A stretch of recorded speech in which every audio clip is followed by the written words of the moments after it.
Ladies and gentlemen, boys and girls, welcome to the Week 5 PRNSC FFL Rundown. If you don't know this song, you should get to know it. I'm a big fan. This is the Peaky Fucking Blinders theme song. This is the Red Right Hand. And if you're wondering why the video is a little bit different this week, it's because my laptop has run out of friggin' storage like 19 times in a row. So we're trying the video with a different app this time. That way you can see me. You can also potentially, hopefully, see what I'm looking at as well. So here we go. Let's just jump right into things. This is your Week 5 PRNSC FFL Rundown. And unfortunately, we're going to start off with Doggy Paddle beating the shit out of me and kicking my ass, 222 to 150. Honestly, 150 should be enough to win in this league. It would have been enough to win against 1, 2, 3, 4, 5, 6 other teams, but sometimes you just run into a buzzsaw and you have to play Christian McCaffrey and Dalvin Cook and DJ Chark, and you just get your ass kicked. And it seems like every time I lose, I run into a buzzsaw. There's just nothing you can do about it. I lost by 50, 60, 72 points, and I thought I had a good week. So there's that. Oh, and would you look at that? There's Aquafil in the next game putting up 116.8 and winning. Like sometimes it just happens. Sometimes it just happens.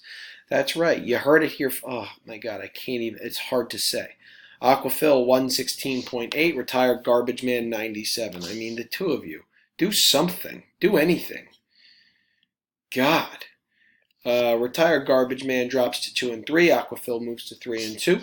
Next up, we had Team Higgins going to 0 and 5. Brett Swimming Lessons. Cam Baby put up 240 points-ish, powered by Aaron Jones, Michael Thomas, Adam Thielen, and the rest of the crew. Team Higgins, 154, again, should be enough, but you lost by almost 100. I mean, some of these point numbers are just insane. There were some really big totals this week. Cameron, you might have the highest score that I have ever seen in this league. Unfortunately, you're still just 2 and 3. Next up, we had PRNSC Hall of Fame Class 18 taking on Team Kiddie Pool Island, a matchup of two former champions in this league. A 24-point victory for Timmy Fusco. Chris Godwin did it for you. 27.5 points is a good number. And Team Higgins, or Team Kiddie Pool Island, Josh Jacobs, 33.5. Just wasn't enough. 123.3. You can't keep up with a good team like Fusco. So Fusco moves to 5 and 0. Tommy Higgins drops to 3 and 2. And last up, we had Zach's chlorine readings getting their first win of the year. Congratulations, Tom Deanna, the two-time champ. 117.5 to 106. You dropped the maintenance guy to 1 and 4. You move and improve to 1 and 4. So good for you, I guess.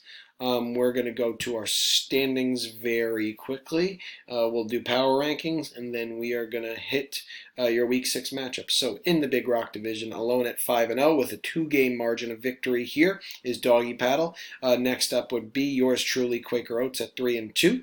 Tied for third place at 2 and 3, it's Brett Swim Lessons and the retired garbage man.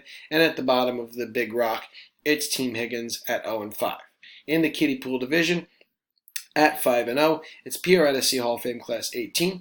In second place, Aquafil and Company, also a 2-game lead there for Timmy Fusco. It's Aquafil and Company and Team Kiddie Pool Island, both tied at 3 and 2, both 2 games back.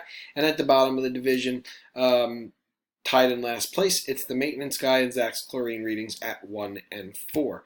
Let's check out our power rankings really quickly. If we're looking at points 4, it's Doggy Paddle leading the way with 857.3 points. In a close second place with 818.5, that's your boy Tim Fusco. And in third place, it's Quaker Oats, 742. If we're looking at our bottom 3, in 8th place, it's the maintenance guy with 613.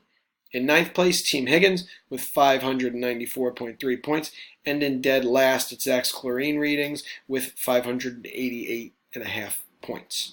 We got to go back to the scoreboard. We're doing our Week 6 matchups. Oh, I almost forgot. Aquafil and Company has something they would like to say. I got to find it on my phone. Oh man, Mike, I don't know which one's you. Here's Mike. I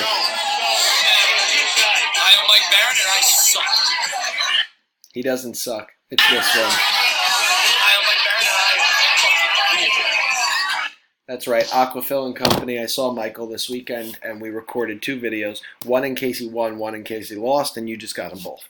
Anywho, it's your Week 6 matchups, and I couldn't be more excited for this week. I go from one undefeated team to the next. That's PRNSC Hall of Fame Class 18, taking on your boy Quaker Oats. So a 5-0 team taking on a 3-2 team. Honestly, after the way my team performed last week, I think I just ran into a buzzsaw. I feel pretty confident moving into this game, but we'll see. I'm sure Timmy and I are going to be talking, so we'll get some banter going this week. We've got Doggy Paddle at 5-0 with a layup this week against the maintenance guy at 1-4. It's Brett Swim Lessons at 2-3, looking to continue their winning ways against Zach's Chlorine Readings with a 1-4 record. We've got the Retired Garbage Man at 2-3, taking on Team Kiddie Pool Island at 3-2. And at the bottom here, we've got Team Higgins at 0-5, taking on Aquafil and Company at 3-2. Your game of the week. Let's see. All of these games kind of suck, so I'm just going to make it myself. Haha, that's the power of a commissioner. That's right, Quaker Oats at 3-2 going up against PRNSC Hall of Fame Class 18, undefeated. Timmy, you heard it here first. You're getting your first loss of the year. Next week when you talk to me, Quaker Oats will be 4-2, PRNSC Hall of Fame Class will be 5-1, and the New York Jets will be 0 forever. In unrelated news, please make sure that you pay. That is Mike Barron, Matt Hansen, Tom Deanna, and Ryan Windrum. Oh, and Cameron, I need money from you too. So you guys got to get your money to me. Other than that, stay classy, New York. I really hope this fucking video works because I do not feel like recording it again. Good night, all.